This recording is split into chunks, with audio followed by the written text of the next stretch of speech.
Alors, vous avez revu ce que c'était que l'espérance, une variable aléatoire sous certaines formes, hein. Je vous ai montré la différence entre la moyenne sur un échantillon et la notion de variance. On a parlé de l'infini, on a illustré ça avec des simulations. Et à la fin, je ne vous l'ai pas montré, mais si vous avez continué poli, il y avait une page supplémentaire avec l'illustration du calcul discret pour le dé à 6 faces, qui est tout simplement une moyenne pondérée. Je vais vous le remontrer d'ailleurs ici. Voilà pour le dé. Donc le rappel de l'espérance, c'était la moyenne de 1, 2, 3, 4, 5, 6, les 6 valeurs possibles avec la probabilité de les obtenir, c'était bien 3,5. Alors pour la variance, on va avoir la même logique, la même démarche. On va regarder un échantillon, on va calculer la variance sur l'échantillon. Je vous rappelle que ceci, c'était la moyenne. Et on va comparer avec la notion de variance aléatoire. Donc la variance empirique non corrigée, puisqu'on verra d'autres calculs pour la variance. Ça, c'est la variance, la première variance que vous avez pu apprendre. Donc c'est la moyenne de tous les écarts à la moyenne au carré. Donc là, j'ai mes 10 lancés. Ça me donne une somme de 36 et une variance sur l'échantillon de 3,6. Donc je vous rappelle, ou je vous dis si vous ne le savez pas, que la variance pour un dé à 6 faces, c'est 2,9166666 sans fin. Et donc là, sur l'échantillon, on a 3,6. Alors, qu'est-ce que c'est que la variance? La variance, comme c'est une espérance, vous avez les mêmes résultats que ceux que vous avez vus pour l'espérance, c'est-à-dire c'est une notion d'infini. Alors, la variance, ça va être les écarts, donc l'espérance, donc en gros la moyenne, si vous vous rapportez à la statistique descriptive, des écarts à la moyenne au carré. Donc là, c'est l'espérance des écarts à l'espérance au carré. Et si vous développez le A moins B carré, on tombe sur cette formulation-là. Comme en statistique descriptive, on dit que la variance, c'est la moyenne des carrés moins le carré de la moyenne, et là, c'est l'espérance du carré moins le carré de l'espérance. Donc les deux, évidemment, formulations sont identiques. À des moments, l'une est préférée à l'autre pour le calcul, puisqu'on dispose de ce qu'on appelle des grandeurs statistiques, des statistiques exhaustives, c'est-à-dire des moyennes des carrés, des moyennes des cubes, des moyennes, et ainsi de suite. Alors là, c'est la petite démonstration. Donc, des petits rappels sur l'espérance. L'espérance de l'espérance, c'est l'espérance, puisque là, on travaille sur X. Et donc, on arrive à démontrer comme ça que la variance, c'est l'espérance du carré moins le carré de l'espérance. Donc là, il y a des parenthèses un peu et des crochets supplémentaires pour éviter qu'on confonde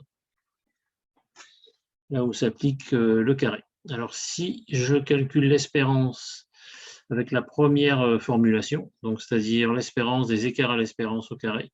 Donc je prends chaque écart à l'espérance, chaque xj possible. Donc j'en ai 6. Comme ils ont la même proba, là j'ai sorti le 1/6, contrairement à ce que j'avais fait pour l'espérance, c'est ce qu'on avait vu ensemble. Donc ça vous fait en fait la moyenne de ces 6 valeurs-là, et ça fait bien le 2,91, 666 évoqué précédemment. Alors avec la deuxième formulation, je ne sais pas si je l'ai utilisé ici, si. En fait, je l'ai regroupé parce que je vous montre ce que ça donne.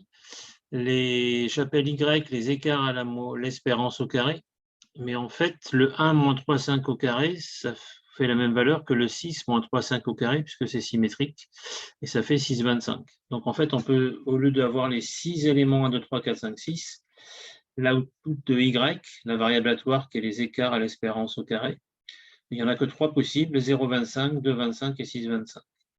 Et si vous faites l'espérance de Y, puisqu'en fait, la variance est une espérance, on obtient 2,91. Donc là, ce n'est pas la deuxième formulation, c'est une réécriture de celle-ci en utilisant un changeant de variable avec Y comme l'écart à l'espérance au carré. Alors la deuxième formulation, il faut calculer l'espérance du carré, puisque l'espérance, on la connaît, l'espérance est 3,5, et donc le carré de l'espérance, ça sera 3,5 au carré. Si vous faites l'espérance du carré, il faut prendre chaque valeur au carré, chaque xj au carré, sauf que comme l'output xj, en fait, c'est la face du dé, c'est-à-dire j, donc j'ai remplacé par j comme indice, hein, puisque xj c'est j, et donc xj carré c'est j carré. Ce qui nous donne la somme en fait des premiers entiers, mais multiplié par un 6 que je peux sortir, et la somme des 6 premiers entiers carrés, c'est 6 fois 7, 13, 6, tac, tac, 91 sixième, et le tour est joué. Le 21 sixième, je l'ai mis en sixième, même si ce sera au carré à 36, puisque c'est 3,5. Et donc, vous retrouvez la variance qu'on avait avec la première formulation, avec le changement de variable, et avec la deuxième formulation en espérance du carré moins carré de l'espérance.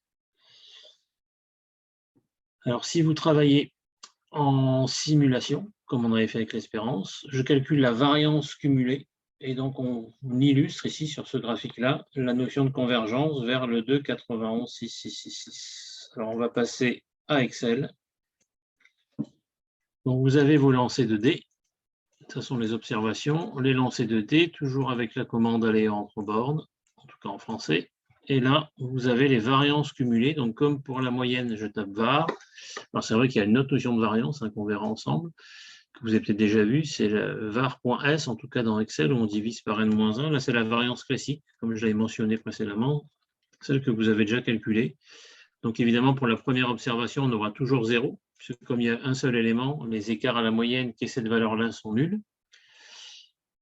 Donc, c'est pour ça que le trait, là, 1, il descend. Hein. On ne voit pas la suite, parce qu'évidemment, c'est 0. Et après, vous avez cette idée de convergence dont on a déjà parlé.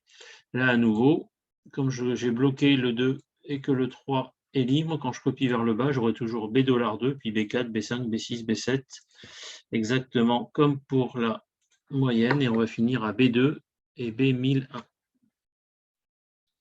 Donc, si vous reprenez votre graphique, vous avez plus de fluctuations au départ, et vous avez cette idée de convergence ici, puisqu'en fait, la variance est une espérance, donc on peut appliquer la loi des grands nombres. Je vous l'ai fait avec 4 chemins quand on avait fait avec la moyenne, exactement la même chose. J'ai dit moyenne puisqu'en fait, ça illustre la notion d'espérance précédemment, mais là, c'était bien des moyennes que l'on calculait, et là, ce sont les moyennes. J'aurais pu faire la moyenne des carrés moins le carré de l'espérance, mais j'ai directement calculé là aussi la variance empirique sur les différents échantillons en utilisant la moyenne d'échantillons et en divisant par n. Donc, de la même manière que ce qu'on avait précédemment, il y a plus de fluctuations au départ. C'était un très bon exemple. On va finir plus ou moins en beauté si c'est possible. On va dire que c'est celui-ci. Donc, plus de fluctuations. Toutes les courbes, les chemins, hein, il y en a 6 puissance 1000, sont plus erratiques. Et finalement, on arrive à des fluctuations beaucoup plus rapprochées par rapport à l'espérance. Et là, l'espérance de ces trajectoires, c'est 2,916666. C'est l'espérance de Y et c'est la variance de X, donc notre D. C'est parfait. On a fait le tour. Vous pouvez vous entraîner avec d'autres notions et regarder comme ça les convergences pour d'autres variances. Alors, vous pouvez changer en prenant un D à 10 faces, un D à 4 faces. Vous pouvez prendre des Bernoulli, des binomiales, c'est un petit peu plus fin. Je vous laisse réfléchir. Des qui 2 si vous l'avez déjà vu. Et n'importe quelle loi. Et vous avez le résultat ici, puisque vous travaillez qu'avec des lois. Donc, on peut appliquer la loi des grands nombres. Tout fonctionne parfaitement. Bonne continuation.